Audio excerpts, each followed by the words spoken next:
সংবিধানের বাইরে গিয়ে পিআর পদ্ধতিতে নির্বাচন সম্ভব নয় মন্তব্য সিএসির। সরকার চাপ প্রয়োগ করলেই পদত্যাগের হুঁশিয়ারি। উগ্রবাদ ছড়ানোর চেষ্টা হতাশা তৈরি করছে মন্তব্য মির্জা ফখরুলের। প্রগতিশীল সমাজের চিন্তাকে বিমুখ করার অভিযোগ। জনগণ নির্বাচনমুখী হলে কোনো ষড়যন্ত্রই কাজে আসবে না মন্তব্য স্বরাষ্ট্র উপদেষ্টার। ভোটের আগে লুট অস্ত্র উদ্ধারের আশাবাদ। 2 দিনের সফরে ঢাকায় পাকিস্তানের পররাষ্ট্রমন্ত্রী ইসহাক দার। 6টি চুক্তি ও সমঝোতা স্মারক সইয়ের জন্য চূড়ান্ত। ইউক্রেনের শান্তি চুক্তি না হলে রাশিয়াকে ফের নিষেধাজ্ঞার হুমকি ট্রাম্পের। জেলেনস্কির সঙ্গে বৈঠকের সম্ভাবনা নাকচ করল মস্কো। দর্শক, স্বাগত জানাচ্ছি টিবিএস নিউজ অব দ্য ডেতে। আপনাদের সঙ্গে আছি আমি কাশফিয়া রুহি। শুনছিলেন শিরোনাম, এবার পুরো খবর।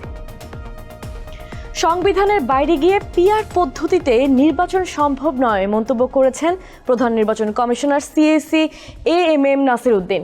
শনিবার সকালে আঞ্চলিক লোক প্রশাসন প্রশিক্ষণ কেন্দ্রের সভাকক্ষে এসব কথা বলেন তিনি। সিএসি বলেন, পিআর পদ্ধতি আমাদের সংবিধান ও আইনে নেই। এটি মূলত রাজনৈতিক আলাপ আলোচনার বিষয়। আমরা শাসনতন্ত্র এবং আইন অনুযায়ী কাজ করি, এর বাইরে যেতে পারি না। যদি ভবিষ্যতে কোনো আইন আসে বা শাসনতন্ত্র পরিবর্তিত হয় সেটা আলাদা বিষয়। আপাতত এটি রাজনৈতিক আলোচনার মধ্যে রয়েছে, আমরা এতে জড়াতে চাই না। আওয়ামী লীগের নির্বাচনে অংশগ্রহণ প্রশ্নে নাসির উদ্দিন বলেন, আওয়ামী লীগের রাজনৈতিক কার্যক্রম নিষিদ্ধ করা হয়েছে। বিচার সম্পন্ন না হওয়া পর্যন্ত অপেক্ষা করতে হবে। নির্বাচনের রোডম্যাপ মোটামুটি প্রস্তুত জানিয়ে তিনি বলেন, ফেব্রুয়ারিতে নির্বাচনকে কেন্দ্র করে আমাদের কর্মী বাহিনী 24 ঘন্টা কাজ করছে। রাষ্ট্র সংস্কারের আলোচনা তর্ক বিতর্ক হতাশা তৈরি করেছে বলে জানিয়েছেন বিএনপির মহাসচিব মির্জা ফখরুল ইসলাম আলমগীর। তিনি বলেছেন, গণতন্ত্রে তর্ক বিতর্ক থাকবেই, তবে মাঝে মধ্যে তা হতাশার জায়গায় পৌঁছে যাচ্ছে। শনিবার 23 অগস্ট সকালে রাজধানীর জাতীয় প্রেস ক্লাবে এক অনুষ্ঠানে এসব কথা বলেন তিনি। মির্জা ফখরুল বলেন, আমি যখন একটি প্রগতিবাদী সমাজ দেখতে চাই, যখন একটা মানুষের অধিকারকে প্রতিষ্ঠা করার জন্য একটা সুষ্ঠু ব্যবস্থা চাই, আমি যখন জনগণের বৈষম্য কমিয়ে আনতে চাই, তখন যদি দেখি যে সম্পূর্ণ ভিন্নভাবে ভিন্ন চিন্তা করা হচ্ছে, সেটাকে ডাইভার্ট করার চেষ্টা করা হচ্ছে, মানুষের চিন্তা ভাবনাগুলোকে এবং একটা উগ্রবাদ ছড়িয়ে দেওয়ার চেষ্টা করা হচ্ছে, তখন তো হতাশা আসবেই। আলোচনায় প্রান্তিক জনগোষ্ঠীর জন্য সামাজিক সুরক্ষা নিশ্চিত করতে হলে রাষ্ট্র কাঠামোয় সংস্কার আনার পরামর্শ দেন বিএনপি মহাসচিব। জনগণ নির্বাচনমুখী হলে কোনো ষড়যন্ত্রই কাজে আসবে না বলে মন্তব্য করেছেন স্বরাষ্ট্র উপদেষ্টা অবসরপ্রাপ্ত লেফটেন্যান্ট জেনারেল মোহাম্মদ জাহাঙ্গীর আলম চৌধুরী।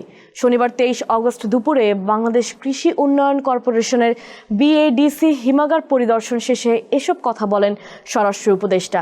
তিনি বলেন, প্রধান উপদেষ্টার ঘোষিত সময় অনুযায়ী ফেব্রুয়ারিতে নির্বাচনের জন্য সব ধরনের প্রস্তুতি নিয়েছে আইনশৃঙ্খলা রক্ষাকারী বাহিনী।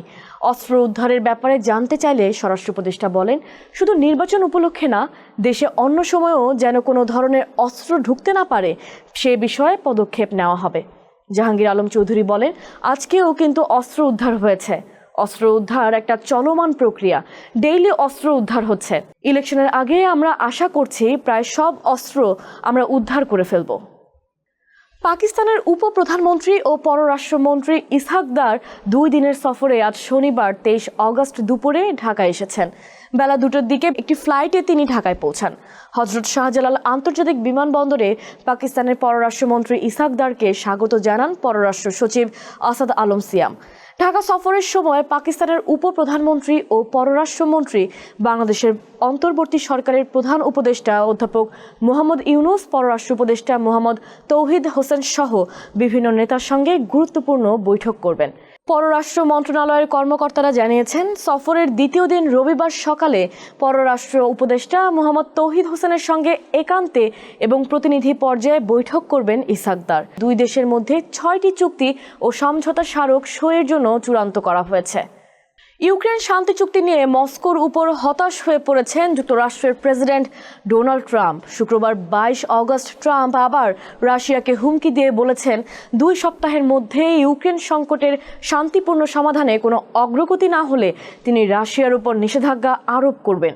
এই হুমকি দেওয়ার আগে গত সপ্তাহেই আলাস্কায় রুশ প্রেসিডেন্ট ভ্লাদিমির পুতিনের সঙ্গে বৈঠক করেন ট্রাম্প। পরে তিনি ওয়াশিংটনে ইউক্রেনের প্রেসিডেন্ট ভলোদিমির জেলেনস্কির সঙ্গে বৈঠক করেন। ওই বৈঠকের পর জানানো হয় শিগগিরই শান্তি চুক্তি নিয়ে বৈঠক করতে পারেন পুতিন ও জেলেনস্কি। তবে শুক্রবার রাশিয়ার পররাষ্ট্রমন্ত্রী সের্গেই লাভরভ বলেছেন, রুশ প্রেসিডেন্ট ও ইউক্রেনের প্রেসিডেন্টের মধ্যে সম্ভাব্য শীর্ষ সম্মেলনের কোনো এজেন্ডা ছিল না এবং এই ধরনের বৈঠকের কোনো পরিকল্পনাও নেই। দর্শক, এই ছিল আজকের টিবিএস নিউজ অব দ্য ডেতে। এতক্ষণ সাথে থাকার জন্য ধন্যবাদ সবাইকে।